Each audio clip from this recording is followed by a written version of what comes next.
கழகத்தின் பொதுச் செயலாளர் அந்த நீ உட்காருங்க, நீ கையை தூங்குங்க. கழகத்தின் பொதுச் செயலாளர் மாண்புமிகு அமைச்சர் என்னுடைய ஆரியர் அண்ணன் துரைமுருகன் அவர்கள் அரசியல் வரலாற்றில் 13வது முறையா சட்டமன்ற தேர்தலில் களம் காணும் பெருமைக்குரியவர். தலைவர் கலைஞர் அவர்களுக்கும் அதன் பிறகு எனக்கும் உறுதுணையாக இருந்து இயக்கப்பணி ஆற்றி வருபவர். மாணவ பருவம் தொட்டு இன்று 87 வயசிலையும் கழகப் பணியையும் மக்கள் பணியும் இளமை துடிப்போடு செய்கிறவர். அவருக்கு உதயசூரியன் சின்னத்தில் நீங்க எல்லாரும் வாக்கினை அளிக்க வேண்டும். அடுத்து அணைக்கட்டு சட்டமன்ற தொகுதி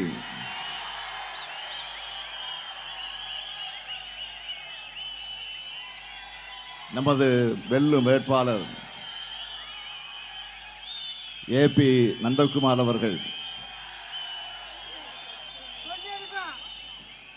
2 முறை வெற்றி பெற்று அணைக்கட்டு தொகுதி மக்களுக்கு தேவையான பல திட்டங்களை நிறைவேற்றினவர். கேவிக்குப்பம் ஒன்றிய மாணவரணி தலைவராக வாழ்க்கையை தொடங்கி இன்று வேலூர் தெற்கு மாவட்ட செயலாளராக உயர்ந்திருக்கிறார்.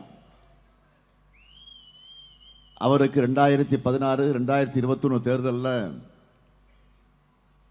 பெருவாரியான வாக்கு வித்தியாசத்தில் வெற்றியை கொடுத்தது போல 3வது முறையும் உதயசூரியன் சின்னத்தில் நீங்கள் அத்தனை பேரும் ஆதரவு தந்திட வேண்டும். அடுத்து வேலூர் சட்டமன்ற தொகுதி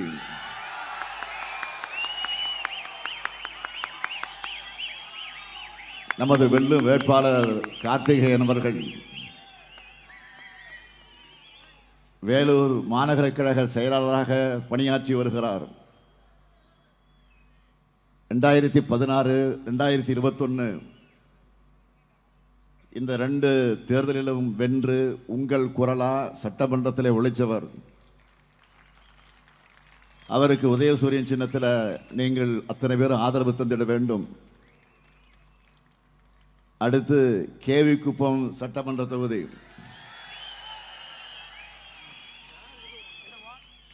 நமது வெல்லும் வேட்பாளர் எம் ராஜேஸ்வரி அவர்கள்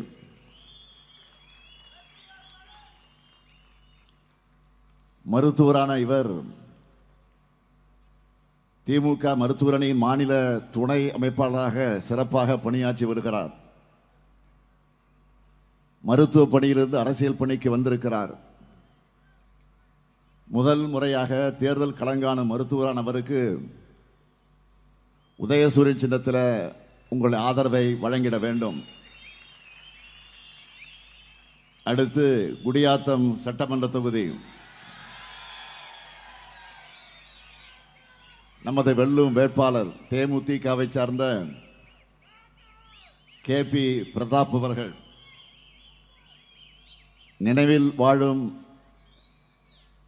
என்னுடைய அருமை சகோதரர் நண்பர் கேப்டன் விஜயகாந்த் அவர்களுடைய அன்பை பெற்றவர். கூட்டணி கட்சியான தேமுதிகவின் பொதுச் செயலாளர் அருமை சகோதரி பிரேமலதா விஜயகாந்த் அவர்களால் அடையாளம் காட்டப்பட்டிருக்கக்கூடியவர். அவருக்கு முரசு சின்னத்தில் நீங்கள் எல்லோரும் வாக்கினை வழங்கிட வேண்டும். நான் உங்களை பார்த்து கேட்பது, இந்த வேட்பாளருடைய வெற்றி உறுதிதானா? நிச்சயமா உறுதியா? வேட்பாளர்கள் அமரலாம். என்ன எல்லாம் கன்ஃபார்ம் பண்ணிட்டாங்க உங்களுக்கு?